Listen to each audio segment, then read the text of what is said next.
अनेक संस्था आहेत की त्या तळागाळामध्ये अतिशय शांतपणे काम करत असतात. त्या सगळ्यांकडून ज्या ह्या सगळ्या गोष्टीचा गोषवारा घेऊन नंतर ते ठरवतील ना. अजित दादा एकटे पडले असं चित्र आहे बारामतीमध्ये. त्यांचे सख्खे भाऊ देखील त्यांच्या विरोधामध्ये आता मैदानात उतरत आहेत. आता हा खरं म्हणजे याच्यावर भाष्य करणं आम्ही योग्य होणार नाही, परंतु असं दिसतं आहे की अजितदादाचे बरेचसे सर्व नातेवाईक भाऊ वगैरे जे आहे अजितदादाच्या विरोधात उभे राहील. माझं एवढंच म्हणणं आहे त्या सगळ्यांना की ठीक आहे, तुम्हाला अजितदादांना विरोध करायचा करा. कुणीतरी विरोध करतंच, कुणीही उभं राहिलं तरी कुणीतरी विरोध करतंच, करा. परंतु भाषेवर थोडंसं जरा नियंत्रण ठेवलं तर बरं होईल. शेवटी आज राजकारणात तुम्ही एकमेकाच्या विरुद्ध उभे राहिलात तरी तुमचं रक्ताचं नातं काय हे काही तुटत नाही. आज ना उद्या जे आहे हे परत तुम्हाला कुटुंब म्हणून एकत्र कुठल्या तरी कार्यक्रमामध्ये यावंच लागणार आहे, चर्चा करावी लागणार आहे, एकमेकाचं तोंड बघावंच लागणार आहे. त्यामुळे ही रक्ताची नाती काही तुटत नाहीत. अगदी आता अलीकडे कितीतरी भांडण झालं उद्धव ठाकरे आणि राज ठाकरे, तरी उद्धवजीचं काही अडचण निर्माण झाली तर राज ठाकरे जातात. राज ठाकरेकडे काय झालं काय तर ताबडतोब उद्धवजी फोन करतात काय झालं. त्याच्यामुळे रक्ताची ही नाती असतात.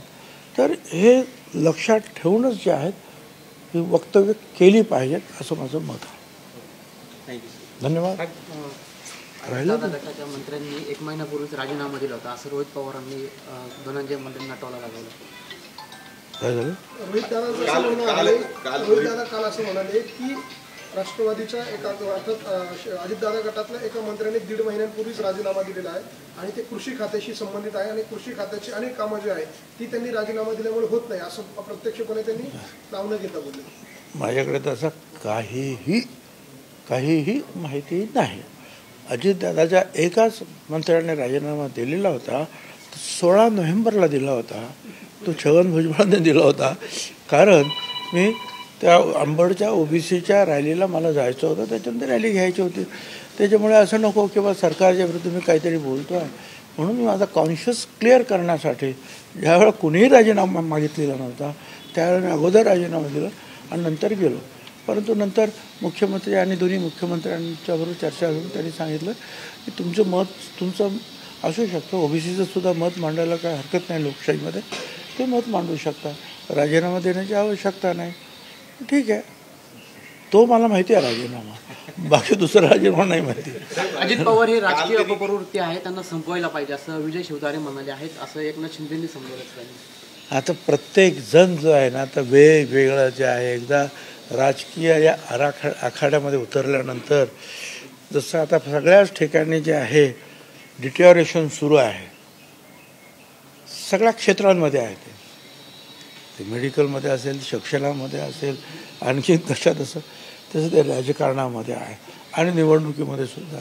पूर्वीची भाषणं आताची भाषणं त्याच्यामध्ये फार फरक पडायला लागलेला आहे. अपप्रवृत्ती काय म्हणेल, कोण काय म्हणेल, कोण काय म्हणेल. पण आता काय करायचं, जोपर्यंत जे आहे असं काही भाष्य कोणी करत नाही की ज्याच्यावर निवडणूक आयोग आक्षेप घेत नाही तोपर्यंत हे अशा प्रकारचे शब्द वापरले जात आहेत. परंतु शेवटी जे आहे लोक ठरवतात चांगली प्रवृत्ती अपप्रवृत्ती, कोण काम उपयोगी पडतं त्यांची कामं कोण करत आहे. सकाळपासून तर रात्रीपर्यंत जे आहे उशिरापर्यंत जे आहे कोण धावतं त्यांच्या कामासाठी, विकासासाठी, हे सगळं जग पाहत आहे. आणि लोकांना ह्या सगळ्या गोष्टींची इतर त्यांची तुमची भाष्य होतात त्याच्यापेक्षा आपल्याला जवळचं कोणाला आपण अप्रोच होऊ शकतो, कोण आपली कामं करू शकतो हे पण लोक पाहत असतात. आणि दुसरं म्हणजे असं की मुख्यतः ही लढाई जी आहे ही महायुती जी आहे त्यांचा प्रधानमंत्री पदाचा उमेदवार नक्की आहे, ते म्हणजे नरेंद्र मोदी साहेब.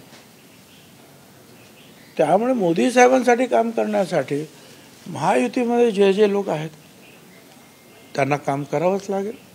आणि त्यामुळं त्याने जे आपल्या भाषेवर थोडंसं नाराजगी व्यक्त करणं एवढं ठीक आहे, पण भाषेवर थोडंसं मला असं वाटतं की कंट्रोल आपण केला पाहिजे. पक्षफुटीची भीती वाटते या सगळ्या